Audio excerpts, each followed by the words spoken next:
Hello guys, and welcome back to the channel.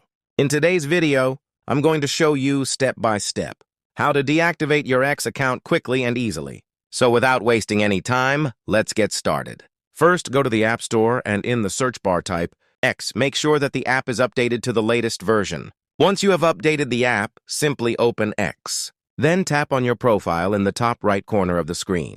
After that, tap on Settings and Privacy. Now tap on Your Account, and then tap on Deactivate Your Account. Here, scroll a bit down and then tap on Deactivate. It will send a 6-digit code to your email.